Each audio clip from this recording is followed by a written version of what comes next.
Hello, my name is Janice B. Gordon, and this is Scale Your Sales Podcast. Welcome to Scale Your Sales Podcast, listed as number 9 of 43 best podcasts for every sales professional. I am Janice B. Gordon, a customer growth expert, recommended by LinkedIn Sales as one of 15 innovating influencers to follow. In today's episode of Scale Your Sales Podcast, my guest talks about the difference between AI and generative AI. He is founder of a program that saves 10 times the time in order to not only research your product, but really understand what's top of mind for them, but very much more in a future focus.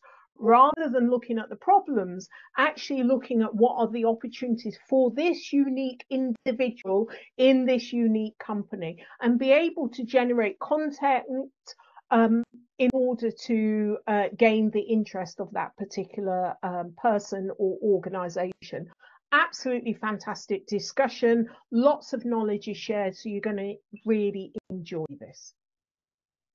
My next guest is the visionary founder and CEO of XIQ, an award-winning B2B sales and marketing platform. He aims to humanize B2B sales and marketing by leveraging generative AI and psychology. He's a graduate of the University of Michigan before XIQ. He held various roles at SAP, including Vice President of Corporate Development, Product Management, Sales Enablement, and Digital Commerce.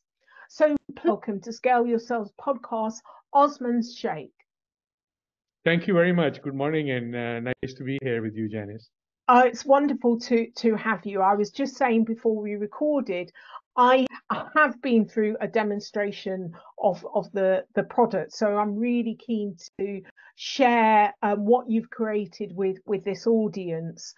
So, Osman, let's start by just talking about, the kind of foundations to this. What is AI versus generative AI? Yeah, so AI is essentially the ability to predict repeat patterns. So, see this a lot in the robotic process automation, car manufacturing, any kind of accounting processes where there's a lot of repeat number crunching. And AI would be the ability to recognize those patterns and then be able to reproduce them with some intelligence attached to them. Generative AI is the ability to then start communicating and start using the what is known as a large language model, which is the ability to communicate with corpuses. And corpuses for the average layman is a database. And so this database could be as big as the internet, could be very specific databases such as what our company offers, which is about companies, information about companies or about people. And then generative AI is able to generate a response by querying these various databases and present that to you. Right. So the big talk whenever you go to conferences are often talking about ChatGPT, and there's various other kind of versions of it. And that's the thing that's made the difference. It's now generative AI, and it's a lot sharper and cleverer and trainable. Is that correct? That is correct. I think PT, what it's done is it's made generative AI a household name. So for example, at our company, XIQ, we created a derivative of generative AI way back in 87. And sorry, not 87. What am I talking about? In about 4 years ago in 2018. That's when we started, and we had created a generative AI output, which was the ability to analyze public data and use a model which was trained on behavioral science to predict the personality of an individual. But with ChatGPT, this expanded the scope, and they opened it up to just about everything on the internet up initially the September of 2021. And now it's just recently become all the way very current. And they were able to start asking questions of the internet, and it was able to pick answers from multiple locations and then derive an answer for you. But generative AI has really made it a household name, and everybody knows about it now. And sorry, ChatGPT has made it a household name now. Yeah. So there was always a lot of fear around new technologies, AI. It means that the sales professionals are going to lose their jobs. Now, that hasn't played out because pre-pandemic there was lots of talk around this, and I don't know what your view is. I certainly don't believe this. And, and it's not just sales, it's all roles some will change and there'll be more of other roles. So it's about reskilling. And what's your view of the impact of AI on the sales profession? Yeah. So if I step back a little bit and, in your experience, I'm sure you see this. I specialize in business to business sales and marketing. And one of the things we've seen is that it's become really stale. The same practices we've been doing for the last 10, 15 years is the same thing we're doing. We're simple. We're sending out a lot of emails that mean absolutely nothing to me, that don't resonate with me at an intellectual, at an emotional, or at a personal level, right? And so it's the same cookie cutter kind of approach that is being utilized over and over again. And it's producing lesser and lesser and fewer results. So if you look at what's happening in the meanwhile, is that people are leaving a lot of information out there on social media, for example, on the internet, for example. People are writing blogs, people are tweeting, people are, now doing Instagrams and TikToks. There's a LinkedIn, of course, and there's information out there. And in our civilian lives and not our professional lives, we're starting to experience a lot of personalization. In order to really do personalization properly, you have to be able to have some data points. Today, there's lots and lots of data points out there. There's more data points than us as mere humans can really analyze. So AI is becoming a very important tool in the lives of salespeople to be able to analyze all these different data points. That could be related to my prospect company. It could be related to the individual. It could be about their competitors. It could be about the industry. Just imagine all this information, statistics that are out there that need to be really processed for me to be able to have an intelligent, highly personalized, unique, value-adding conversation with you, right? So for us at XIQ, we call AI augmented intelligence for this reason, because it's able to collect all these various data points that are now in the sales process, that are almost a necessity for salespeople to be able to harness that intelligence and use it to create a competitive differentiator between themselves as somebody who can really personalize versus that generic old person who's following that cookie cutter approach. So I don't think it's going to take the job away. I think it's going to improve the job of the salesperson. It's going to enhance the job of the salesperson. And it is a very key, critical, competitive differentiator for salespeople who want to really stand out in a highly saturated digital marketplace today. I think it's interesting what you say about the cookie cutter approach, and I think you're being quite generous. I think we've been doing the same thing for the last, since the internet existed. It's not just a few years, it's too long. And this is why buyers have completely switched off to us. I'm sick of hearing the same, tell me something new, tell me something I haven't heard before, me, personalized. So I absolutely understand what you're talking about, and so let's talk a bit more about what you actually do, how you deliver this at XIQ. Yes, brilliant. So let's kind of build on that personalization bit and how can I add value to your life. So what do? We collect a lot of different public data points. We analyze them and we match them to a behavioral science model called DISC. DISC was invented, it's like a Myers-Briggs, it's a person assessment capability. This was invented about 100 years ago. And with a high degree of accuracy, it can predict the 4 key personality types in an individual, which are dominant, influencing, steady, and conscientious. All of us have some degree of those. And that determines how we react to information that's presented to us. So with XIQ, one of the things we can do is we can identify what would potentially motivate, what are the behavioral traits of an individual, how they like to be communicated to, how you should write an email. It can come in extremely handy in helping you prepare for meetings and communication. So now let's put it into how do we help salespeople differentiate from others. A very, very important thing today in everybody's life is the term what's in it for me, right? So how can you help me? And and what we've seen traditionally in that sales cycle is let's focus on the fear side of things. Let's focus on the problem statement.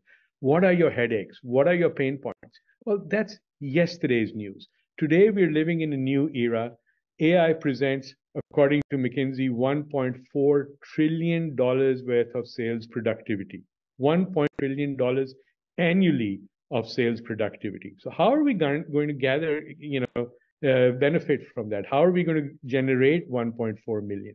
The way we're going to do it is we're going to start talking about the net new opportunities that our prospects have. And XIQ, our tool, can actually predict that. So we can go in and we can query our AI chatbot who's called Gilroy. We can ask Gilroy, what are Janice's personal motivations and career growth opportunities in her podcasting career, right? For example. And the tool will be able to come back and say, well, these are the top personal motivations. And what it's done is it's taken your personality, your behavioral type, and it's taken your profession. It's combined the two. And based on that, it's giving me a list of 10 net new things that you could potentially be doing. Second, what I can do is I can take my solutions and I can map them to your opportunities, not your problem statements, not your headaches, because you're not looking backwards, you're looking forwards. You want to gain new opportunities. And this is a mind shift that sellers need to go through. Stop looking backwards over your shoulder at what is hurting me, what's breaking me down, because that's already done. The people who are already harness the power of AI are moving very rapidly forward. So if I need to progress in my profession, I need to know what can I do to stay up or compete with the tomorrows for tomorrow. And in order to do that, as a seller, I need to be able to craft a story where I can talk about how my solution helps you get to tomorrow. So this is a huge differentiation. It's a differentiation in terms of the approach. Stop creating this fear, uncertainty, and doomsday kind of scenarios. Stop talking about pain and start talking about positive things. Start talking about opportunity, and then show the pathway on how your prospects can actually achieve those goals using your solutions. I think this is a really interesting perspective. I'm the kind of glass half full type of personality. And so in sales, what's always grated with me is this focus on the pain points. And what I often talk about is let's kind of identify what are the priorities and looking forward. And I think this is a very, very important perspective in sales, because we know that the biggest barrier to any sale is the status quo. And what made me think about this is that's already happened. The pain, the past, it's already happened. So we're living in that with that pain and that status quo. So there's a massive barrier not to do anything, because I know what that feels like. So this perspective of yours about being very future focused and looking for the opportunities, that's the thing that gets people to shift on, okay, well, what are we doing next? Where are we going forward? What is the priority? So I absolutely love what you're saying. So how can this is a mindset shift. So how can whole operations start to shift in the direction they need to go to be more future relevant?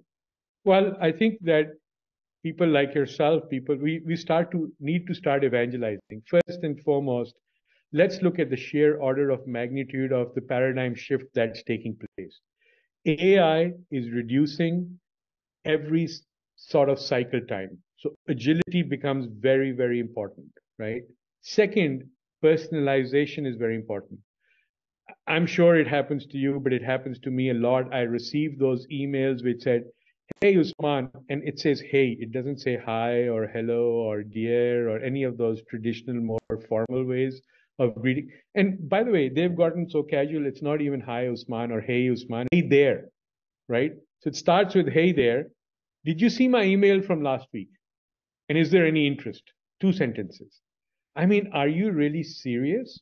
Is that a B2B outreach? Do you really expect anyone to respond to that in this day and age? So, so let's, that's your status quo. That's how people are, that's how a majority of salespeople are actually reaching out. So in light of that, what do we need to do? So the opportunity exists for us to personalize. Everybody is leaving digital breadcrumbs in the public domain today. And in the United States, for especially among the younger generations, they expect that you pick up those digital breadcrumbs and you personalize a response for them. They expect that. That's part of your expectation today, right?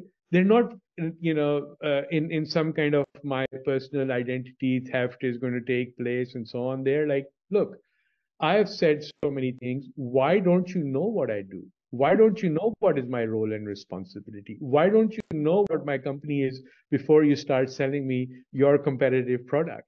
As if I didn't, that's just ignorance. So the opportunity is that there's a lot of room for growth. There's a lot of room for forward thinking, and we need to start. And these tools like AI, and I use the word tools like AI are coming to help you analyze and personalize. So forward thinking salespeople need to start waking up. They need to start adopting that in their approach. We're not hiring salespeople or anybody for that matter to go and solve yesterday's problems. We're hiring them to help us do revenue growth. Keyword being growth. Growth is not going to happen from history. Growth is going to happen from the future. The way we tackle the future is totally different now. It's a different future.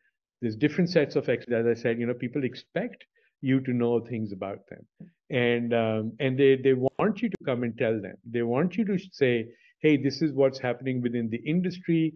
This is what could be a personal gain for you.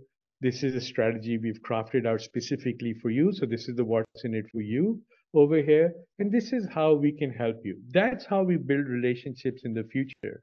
And those salespeople and those companies that start realizing this will be the ones who will be able to really leapfrog, because I think we're at a time, Janice, where leapfrogging is entirely possible. Smaller companies now have the bandwidth courtesy of AI to be able to really take in a lot of data and behave, offer customer experience, customer sales experience in a manner that's actually better than these huge behemoth large enterprise sales teams, where they're passing you from the demand generation specialist to the sales development representative to the business development representative to the account executive to the solution engineer to the VP of sales. It's just a series of handoffs. And it's a series of the first meetings taking place 6 times during the sales process. That's got to stop. This has to be a streamlined, much more focused approach in terms of how I engage with my customers. And time is of the essence. These tools help me analyze and respond extremely fast and in an agile way. And so companies need to start they need to start thinking about where the next growth opportunity is coming from. Very simple. And then how can I channel the information that is required to help me become agile in taking a message out around growth. Okay, so help me to understand what we can do away with, where the agile, small, nimble organization, often we've come out of larger organizations that are quite cumbersome. What we often do is borrow the same processes and systems because we think that's the way we're supposed to do it. So in an ideal world, if you were setting it, what can we do away with? What does this platform and perhaps the newer AI-enabled tools enable us to do that we can do away with? Or how can we create the streamline, the shortcuts? What would you say? I would say that the number one thing that we can do away with, and it's a mindset thing, is going to the same places to get the same information that we can use. So people go to social media networks. We know which one. I'm not going to name one, but it's the most popular professional social media network. It doesn't really say anything. If it says anything, it's just saying what I wanted to say. It's a very controlled, crowdsourced. You can't post anything about lawsuits or mergers and acquisitions or changes in leadership that might be taking place or new competitive products you're coming. So what they do is they take run-of-the-mill information from these standard professional networks, and they use it. And you know what? Everybody's using the same information. So then it all becomes gray. What we need to do is we need to start adopting um, tools that can help us do research faster. We need to get into the behavioral mindset of our prospects so we can actually communicate in a better way. So if we are to do away with it, we definitely need the social networks. Don't get me wrong. I'm not saying don't have those, but use those as a way to amplify your voice, to get your message out, to establish your brand, not as a place to go and conduct research. So we're mixing two things. We're taking a social media network, which was meant for professionals networking, and we're using that as a sales tool. That's just not the definition, just like CRM.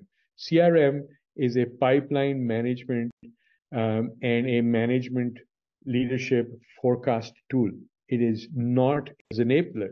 So we've got these mixed definitions and wrong definitions and wrong expectations from tools that are not meant to do that. And when you have this mushroom effect around these tools, well, the vendors also start believing, well, we are a sales enabler. We are a sales tool. And they start pitching that forward, whereas it was never designed to do that. So first thing, we need to realize what is the objective and purpose of the tools that we are using and use them in that manner. Be honest about it. Don't take a social media professional networking tool and make it into your source of intelligence. Yes, I can find out that Janice is connected to Alice and Alice is connected to somebody else, and therefore I could find a way in there. That's great. But then what am I going to do? What am I going to say? Am I going to treat Janice exactly the same way as I treat Alice? No, I'm not, right? So that's where the distinction needs to start coming. So do away, get your definitions right in terms of what are the tools that are out there. And the other thing I would say is, two other things I would say in terms of doing away. We have fragmented the hell out of the sales process. We've got to unify it back. We've got to bring in people that can go from A to Z or Z in America. They can go from A to Z with the sales process. You have to have a unified interface with your client. You cannot be passing them past the parcel with your clients. That's just not acceptable these days. And same with technology. We have overburdened our sales teams with an abundance of technology that is not necessary today. And an average sales guy today spends 28% of their time selling or in customer related activities. That's just not what we are paying and hiring these individuals for. So we've got to cut the noise around, make life a lot simpler, unify their experiences, give them the ability to sell instead of whipping them into updating their pipelines and forecasts, which are never accurate anyway, makes the manager feel really good about what's happening, but does not have an accurate representation of what life is, and doesn't help me as a salesperson move one bar forward in selling. So do away with that fragmented landscape. Start looking at tools in an honest manner in terms of what they're meant to do, and start looking at what's out there in terms of AI generated, AI powered tool sets. They're really going to help us move the bar. Be honest, I would say, at this point in time in terms of what you want to do. I think it's interesting that you say that your tool actually helps people identify the content faster, I think 10 times faster, so it's the right time, the right tone for that particular person. So talk to me more about this. Yeah. So, knowing that an industry is going to be going through a shift, that competitors have already started, for your prospects, the competitors have already started on journeys. Gathering that information is extremely time consuming. Research is a time vortex, and majority of salespeople don't do that. Every good salesperson theoretically is supposed to conduct a SWOT analysis, strength, weakness, opportunity, threat analysis. Yet, we talk to a lot of salespeople, 99%, and do not do SWOT analysis. Or SWOT analysis done by their growth intelligence teams or research teams, and that information comes to them much later than it could be actually useful in the sales cycle. So it's water under the bridge, can't really use it at a time that I need to use it, and therefore it's not helpful. Our tool, on the other hand, collects all this information, and when you log into XIQ, it's already got the SWOT analysis built into it. And now, as a salesperson, I don't really even need to go and invest time reading through that SWOT analysis or reading through the behavioral insights that our tool has collected. We have this chatbot called Gilroy, and Gilroy actually gets that information. I ask Gilroy, construct a strategy for Janice, specifically identifying her personal career growth opportunities, her pain points, and how my solution can help.